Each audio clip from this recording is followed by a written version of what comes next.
Assalamu alaikum. Today, we are accompanied by the esteemed Barrister Salman Safdar, who is practicing criminal law. We are going to ask him a couple of questions.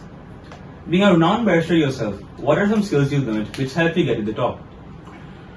I think the first and the foremost essential of a successful professional or a successful lawyer is that you remain very focused and very determined during your educational career. The phase which you are going through right now, that is the most crucial stage in my opinion of, I would call it the make or break of any professional. So you give your 100% during your O levels, during your A levels, and then the professional degrees that you choose. Thereafter, I would say the right selection of profession for yourself, and once you choose that profession, then you have to stay very resolute, very committed, very focused on that profession.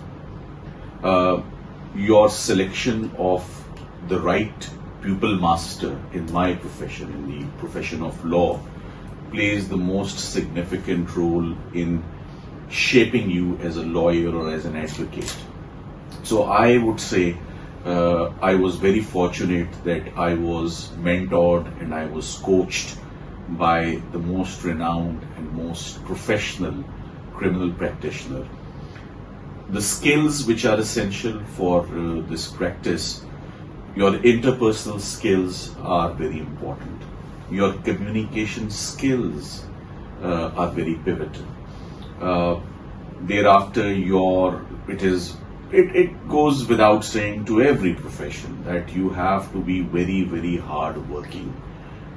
You must keep yourself up to date and abreast with latest developments, with latest that are taking place, be it medicine, be it law. So you must be aware of the latest inventions, latest law, latest developments in any region of the law. So I would say in the end about the skills that you are talking about. It's about staying focused, it's about being very hard-working, and it's about being very disciplined at the same time. A very insightful answer. What, in your opinion, is your greatest professional achievement? Well, satisfaction from your career is very important. And I would say the greatest achievement so far which I have had is the inner satisfaction that I have and I feel very strongly. Number one, I would say it is helping the aggrieved to get them justice. The search for justice, for the upset, for the aggrieved, for the and it's a journey. It started some 23 years ago when I started my legal career, and let me tell you, I helped out more than 300 needy people who could not afford engaging a lawyer or an advocate. My main forte, my main practice, as you know, is criminal law, and even in criminal law, we specialize mostly in murder cases. So I have helped out over 300 people who could not afford engaging a lawyer. So that is also, I feel, an achievement. Then your contribution in the justice system, that you have made a difference somehow, is also a sense of achievement. And then, of course, what every lawyer, I would say, his dream is to represent the top notch of the country. So I think over a period of time, I have represented some of the most distinguished, most renowned celebrities, most well-known personalities of Pakistan. So I think overall, helping the poor, helping people on daily basis in getting justice, and then my achievement would be that I have been successful in becoming a lawyer for the most well-known personalities of Pakistan. What do you think of the education system in Pakistan? How does it compare to the education that you received in the United Kingdom? Speaking for myself, I did not do O levels or A levels. I did matriculation, then FA, then BA, and thereafter I proceeded abroad. When I look at the syllabus, the curriculum of what you are studying, what the O level is doing now, I would say that it is very engaging syllabus. It is very informative, and it improves and it enhances your analytical skills and ability. And at the same time, it is contributing significantly to your general knowledge about Pakistan. I see a remarkable difference of what we studied when we were in your age and in your days. And if I compare it with what you are studying in 2023, I think it's very challenging syllabus and very challenging courses that you are doing. And at the same time, it has also become very competitive. I was just referring to you earlier that now universities in Pakistan and universities abroad they give priority or preference to students who do exceptionally well in their professional years. Now, straight A's and straight A stars is a very frequent phenomena which I, come across on daily basis. If I compare with the education of Pakistan with England, I would say it's now pretty much the same. There isn't much difference. If you are determined and if you are focused, which you should be, then I believe in 2023 there isn't much difference. Of course, if you are going abroad to England or to any country where their native language is English, your understanding of English language and your writing ability of English has to be exceptionally good. You must be very receptive. जैसे आप you go for British Council exams and you have to pass multiple tests and multiple skills which they test you for. So I think if you have been to good schools and if you have been coached by good teachers, I think there isn't much difference between Pakistan and England as we stand now in 2023. Okay. What was your experience with your mentor, Mr. Khwaja Sultan Ahmed? My mentor and your pupil master plays the most decisive role, I believe, in your personality and in any professional's life. I was very fortunate to find a place with the legendary Khwaja Sultan Ahmed, an outstanding human being, a brilliant criminal lawyer and an extraordinary cross-examiner. So in criminal law, cross-examining is the most essential skill which is required for a good criminal lawyer. So my experience with him, it is indeed very memorable. He's no more my pupil master and my mentor, but there is not a day when I don't think about him or when I don't, in my hearts of hearts, don't express my gratitude to him that wherever I am today, it is all because of his constant guidance, supervision, and the tips and the tricks of the trade which I learned and which I picked up from him during my interaction with him. And my interaction was for almost 3 years. This was active, and when I say active, that means I was visiting my office and his chamber on daily basis for 3 years. In the morning we used to go and argue cases, and in the evening we used to prepare for the following day. So in the evening there was preparation, and in the morning we were in courts fighting and arguing and contesting cases. So And when I started my own practice, even then, I did not disconnect with my pupil master for as long as he was with us, he was alive. I was actively in touch with him, and on almost every interaction, every meeting which I've had with him, I learned something new. So as an advocate and as a lawyer and as a professional, you must be very open and very flexible, and at the same time stay very humble that learning is not complete. It's a never ending process. It continues for as long as you are working or continuing in your profession. What do you think of the current state of law in Pakistan? I'm not entirely satisfied with the implementation of several laws in Pakistan. I can speak for the criminal laws in Pakistan. I think there is a lot of margin and a lot of room for improvement and for implementation and also for reforms in the criminal justice system. The indicator is that criminal justice system is not delivering in controlling and towards prevention of crime.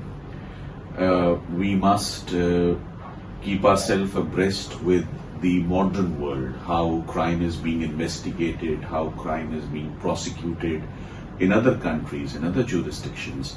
So I would say that criminal justice system is in need of reforms, refixing, and overall lot of changes are needed, and I hope that those changes come sooner than later for the smooth sailing of criminal justice system in Pakistan. What led you to choose criminal law as your profession? Criminal law is very interesting. Criminal law is very thrilling. Criminal law is very engaging. I am a firm believer that you must choose profession and work for yourself which you enjoy doing. For instance, I teach criminal law because I enjoy criminal law, and I practice criminal law on daily basis. And the scenarios which come on or land on my table are so, it's the whole range of criminal offences, from assaults to sexual crime to murder to terrorism to financial crime to white-collar crime to sedition, mutiny, and then high treason. So the variety of these criminal offences, and it's basically facts-based law. So you have to apply your common sense to different stories, different allegations, different accusations, applying the criminal law, the code of criminal procedure, law of evidence. So overall, I would say that criminal law is a very interesting field. You are not bored doing this work. What advice would you give to an upcoming lawyer who strives to be as great as you are? I feel flattered with what you have said. I think it's a never-ending learning process. You are never too great. You must always stay humble and always be on your toes to add to your knowledge and add to your information. I think what is very important in order to be a successful practitioner, discipline is very important. Your commitment is very important. Your focus is very important. Your confidence is very important. And let me tell you, from where does confidence come in you? Confidence only comes with hard work. There is no other recipe for confidence. If you are well prepared, if you know your case, if you know your law, only then you would be confident. So my advice to the young lawyers would be that they firstly, they have to be very sure that law is what they want to do. Secondly, they must know in law exactly which particular field holds appeal for them. And then once they decide that this is the field that they have chosen, then they must give their 100% and must look forward and must try their very best to be coached, mentored and tutored by and guided by the very best, a professional lawyer, not a political lawyer, a professional lawyer. And then they must give their 100% to their pupil master for as long as they are working with him or for him. As you have fought innumerable high-profile cases, what do you do to handle or undertake the pressures that most lawyers would succumb to? Of course, working in criminal law, it involves, there is a lot of stress, undoubtedly. There is a lot of pressure. And with high-profile cases, that increases manifold. For instance, when I was representing General Pervez Musharraf, and when he was standing next to me and when I was arguing, I was under a lot of stress and pressure, but I do recall that in Benazir Bhutto Sahiba's assassination case, when we finished the arguments, General Pervez Musharraf complimented me that you argued very well despite all odds and despite huge pressures which were around you. Once again, I would say, you don't succumb to pressures if you know your case, if you work hard, and if you stay cool and calm. That is very important. You must stay very cool, very calm, and very confident. And like I said, confidence only comes with preparation and with hard work.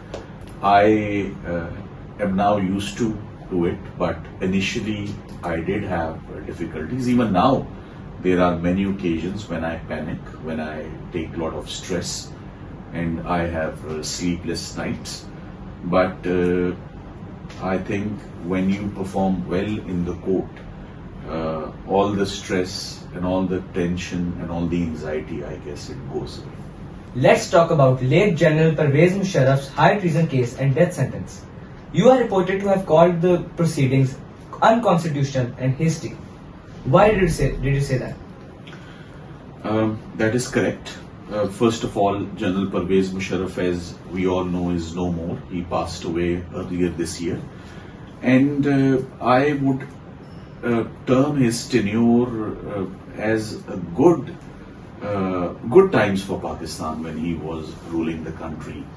You know the political turmoil and the economic situation of the country which we are going through right now. This is just a general comment about his tenure and when I compare him with the people who have ruled Pakistan subsequently. But General Pervez Musharraf's case of high treason, my interaction with him, he always said that he's a true patriot and he loves Pakistan, and he was very upset that he was living in exile when these proceedings were taking place in his absence. So firstly, these proceedings were unconstitutional and illegal and unlawful for the fact that no one can be tried in his or her absence. We call this trial in absentia. Number two, fair trial, which is ensured by the Constitution, Article 10A, was compromised, and he was not given a fair opportunity to defend himself. And the proceedings were very hasty.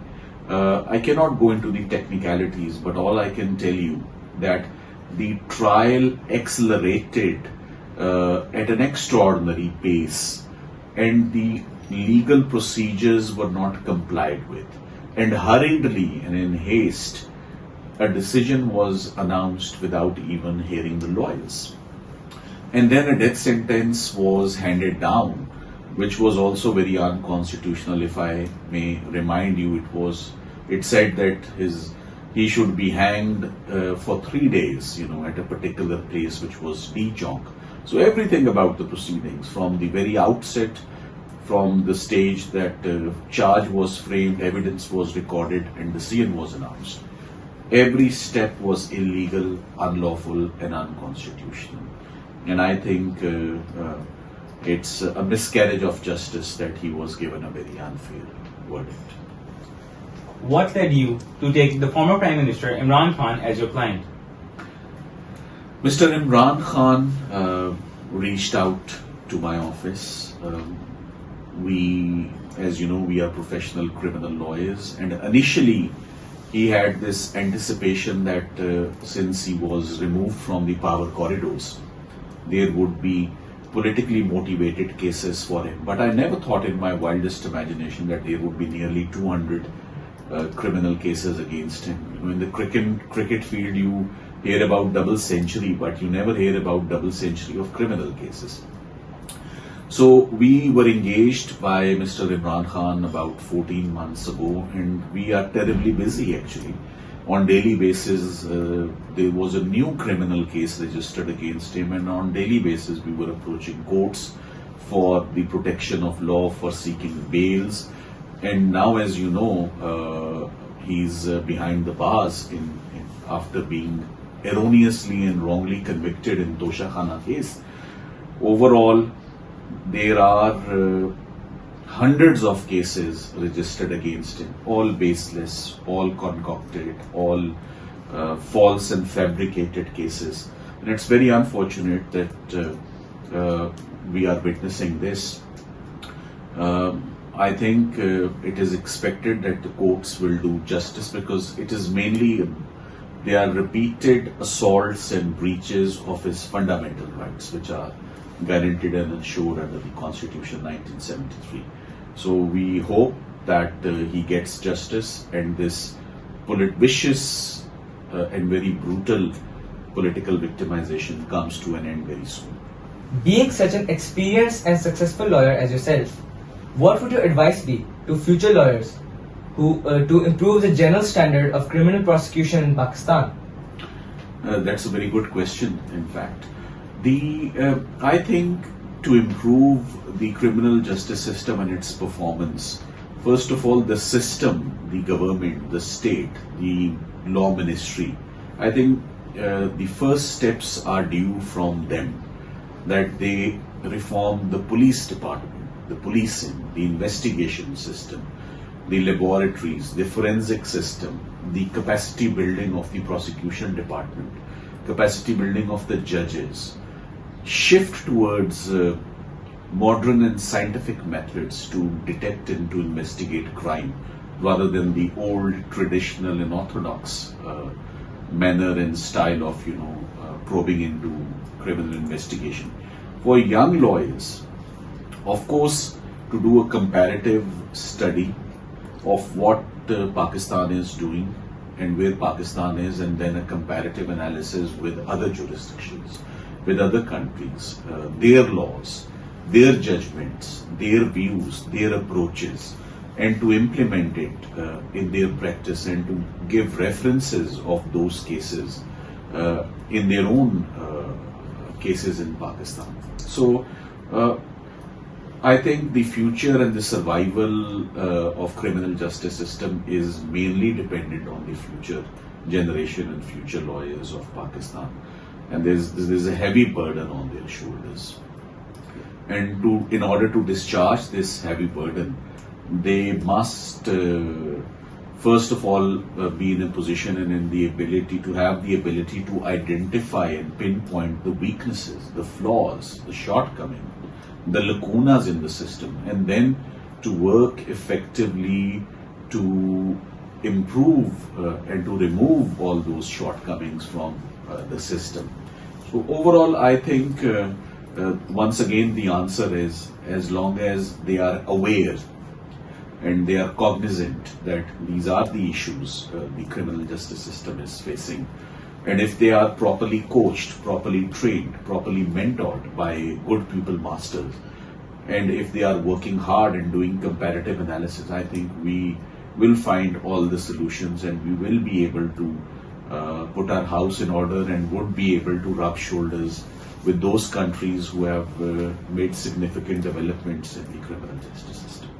Well, this concludes our interview. I thank you for giving your time. I know this is a very tough time for you, but you have given a very insightful and amazing interview. Thank you. Thank you.